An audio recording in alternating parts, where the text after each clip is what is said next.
ನಮಸ್ಕಾರ. ನಾನು ಇದನ್ನು ಕಡ್ಗಾಯಿ ಉಪ್ಪಿನಕಾಯಿ ಮಾಡ್ಕೊಂಡು ಬಂದಿದ್ದೀನಿ. ಬಹಳ ರುಚಿಯಾಗಿರುತ್ತೆ, ಸಿಂಪಲ್ಲಾಗಿ ಮಾಡುವಂಥದ್ದು.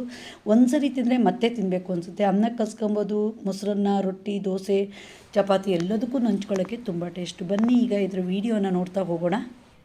ಒಂದು ತಟ್ಟೆಲಿ ಕಡ್ಗಾಯಿ ಉಪ್ಪಿನಕಾಯಿಗೆ 2 ಮಾವಿನಕಾಯಿ ಇಟ್ಕೊಂಡಿದ್ದೀನಿ.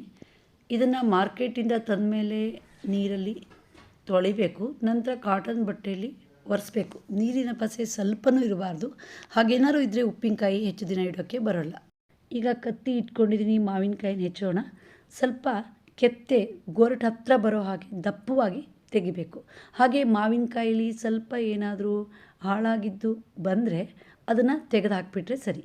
ಈಗ ಕೆತ್ತಾಯಿತು.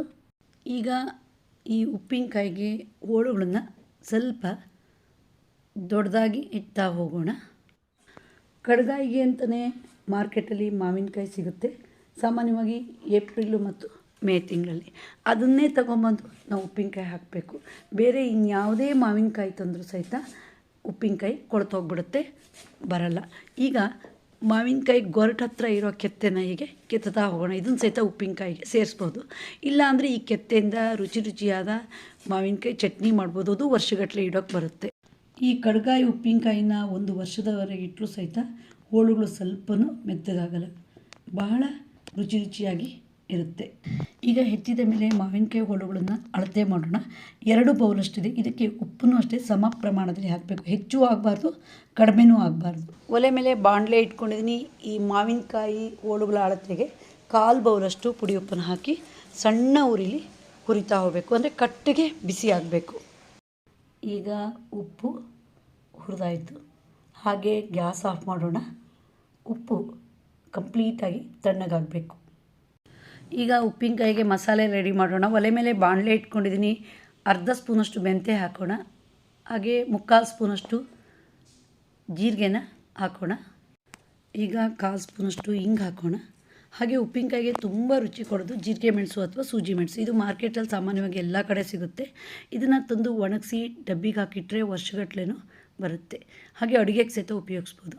ಈಗ ಮೆಣಸಿನ್ಕಾಯಿ ಸ್ವಲ್ಪ ಗರಮ್ ಆಗೋವರೆಗೆ ಹುರಿತಾ ಹೋಗೋಣ. ಉಪ್ಪಿನಕಾಯಿ ತುಂಬ ದಿನ ಇರಬೇಕು ಅಂದರೆ ಸಾಸಿವೆ ಕಾಳನ್ನು ಒಂದು ಸರಿಯಾದ ಪ್ರಮಾಣದಲ್ಲಿ ಹಾಕಬೇಕು. ನಾನಿಲ್ಲಿ 4 ಸ್ಪೂನಷ್ಟು ಸಾಸಿವೆ ಕಾಳನ್ನು ಹಾಕ್ತೀನಿ. ಹಾಗೆ ಇದು ಚಟಪಟ ಗುಟ್ಟೋವರೆಗೆ ಹುರಿತಾ ಹೋಗೋಣ. ಈಗ ಮಸಾಲೆಗೆ ಎಲ್ಲ ಹುರಿದಾಯಿತು. ಹಾಗೆ ಗ್ಯಾಸ್ ಆಫ್ ಮಾಡೋಣ. ತಣ್ಣಗಾದಮೇಲೆ ಇದನ್ನು ನಯಸ್ಸಾಗಿ ಪುಡಿ ಮಾಡೋಣ. ಹುರಿದಿರುವ ಮಸಾಲೆನ ಮಿಕ್ಸಿ ಜಾರಿಗೆ ಹಾಕಿ ನಯಸ್ಸಾಗಿ ಪುಡಿ ಮಾಡೋಣ. ಮಸಾಲೆ ಪುಡಿ ಮಾಡಾಯಿತು. ಈಗ ಇದಕ್ಕೆ ಅಚ್ಚ ಖಾರ ಪುಡಿನ ಸೇರಿಸೋಣ.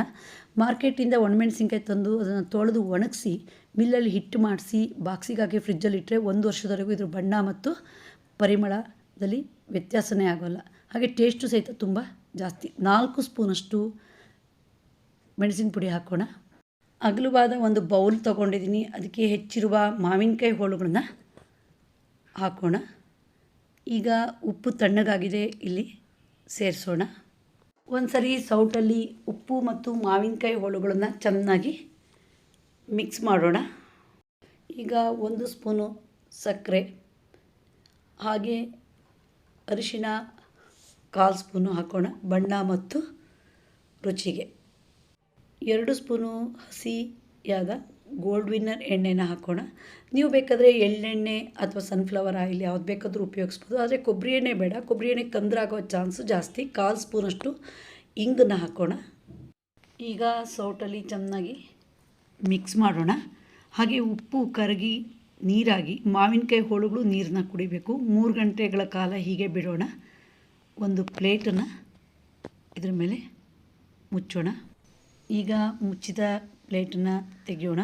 ಉಪ್ಪು ಚೆನ್ನಾಗಿ ನೀರು ಹೊಡೆದಿದೆ, ಹಾಗೆ ಹೋಳುಗಳು ಸಹಿತ ಉಪ್ಪನ್ನು ಕುಡಿದಿದೆ.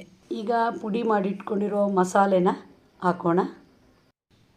ಮಸಾಲೆನ ಹೋಳುಗಳ ಜೊತೆ ಸೌಟಲ್ಲಿ ಚೆನ್ನಾಗಿ ಮಿಕ್ಸ್ ಮಾಡ್ತಾ ಹೋಗೋಣ. ಮಸಾಲೆ ಮಿಕ್ಸ್ ಮಾಡಿದ ಮೇಲೆ ಯಾವಾಗಲೂ ಉಪ್ಪಿನಕಾಯಿಗೆ ಬಣ್ಣ ಸ್ವಲ್ಪ ಕೆಂಪು ಬರಬೇಕು. ಅದಕ್ಕೋಸ್ಕರ ನಾವು ಕೆಂಪು ಮೆಣಸಿನ್ಕಾಯಿನೇ ತಗೋಬೇಕು. ನಂತರ ಪುಡಿ ಮಾಡಿಸ್ಬೇಕು. ಪುಡಿ ಮಾಡ್ಸೋಕ್ಕಾಗಲಿಲ್ಲ ಅಂದರೆ ಮಾರ್ಕೆಟಲ್ಲಿ ಸ್ವಲ್ಪ ಜಾಸ್ತಿ ಬಣ್ಣ ಇರೋ ಮೆಣಸಿನ ಪುಡಿನೇ ತಗೊಬೇಕು. ಮಸಾಲೆ ಚೆನ್ನಾಗಿ ಮಿಕ್ಸ್ ಆದಮೇಲೆ 2 ದಿನ ಹಾಗೆ ಇಟ್ಬಿಡಬೇಕು. ಹೋಳುಗಳು ಚೆನ್ನಾಗಿ ಕುಡಿಬೇಕು. ಈಗ ಒಂದು ಪ್ಲೇಟನ್ನು ಮುಚ್ಚೋಣ. 2 ದಿನದ ನಂತರ ಮುಚ್ಚಿದ ಪ್ಲೇಟನ್ನು ತೆಗೆಯೋಣ. ಉಪ್ಪಿನಕಾಯಿ ಬಹಳ ಚೆನ್ನಾಗಿ ಬಂದಿದೆ. ಕೆಲವರು ಇದಕ್ಕೆ ಒಗ್ಗರಣೆನ ಹಾಕ್ತಾರೆ. ಅದಕ್ಕಿಂತ ನಮಗೆ ಎಷ್ಟು ಬೇಕೋ ಅಷ್ಟು ಉಪ್ಪಿನಕಾಯಿ ತೆಕ್ಕೊಂಡು ಸಾಸಿವೆ ಕಾಳು, ಇಂಗು, ಕೊಬ್ಬರಿ ಎಣ್ಣೆ ಹಾಕಿ ಒಗ್ಗರಣೆ ಕೊಟ್ಟು ನಂತರ ಉಪಯೋಗಿಸಿದರೆ ತುಂಬ ಟೇಸ್ಟ್ ಜಾಸ್ತಿ. ಉಪ್ಪಿನಕಾಯಿ ಹಾಕಿದ ಮೇಲೆ ಅದನ್ನು ತುಂಬ ದಿನ ಬರೋ ಹಾಗೆ ಇಡಬೇಕು. ಒಂದು ಬಾಟಲಿಗೆ ನಾನು ಹಾಕಿಟ್ಕೊಂಡಿದ್ದೀನಿ. ಸ್ವಲ್ಪ ಜಾಸ್ತಿ ಪ್ರಮಾಣದಲ್ಲಿದ್ದರೆ ಜಾರ್ಗೆ ಹಾಕಿದರೆ ಸರಿ, ಆದರೆ ಪ್ಲಾಸ್ಟಿಕ್ಕಿಗೆ ಹಾಕಬಾರ್ದು, ಅದು ಒಳ್ಳೆಯದು ಅಲ್ಲ, ಹಾಗೆ ಪರಿಮಳನೂ ಹೋಗುತ್ತೆ. ಈಗ ಬಾಟಲಿಗೆ ಹಾಕಿದ ಮೇಲೆ ಅದಕ್ಕೆ ಮುಚ್ಚಳ ಹಾಕೋಣ. ಸ್ವಲ್ಪನೂ ಈ ಬಾಟಲ್ ಒಳಗೆ ಗಾಳಿ ಹೋಗದೆ ಇರೋ ಹಾಗೆ ಇಡಬೇಕು. ಮೊದಲು ಈ ಬಾಟಲಿಗೆ 2 ಪ್ಲಾಸ್ಟಿಕ್ಕನ್ನು ಹಾಕೋಣ. ನಂತರ ಒಂದು ಕಾಟನ್ ಬಟ್ಟೆ ತಗೊಂಡು ಹೀಗೆ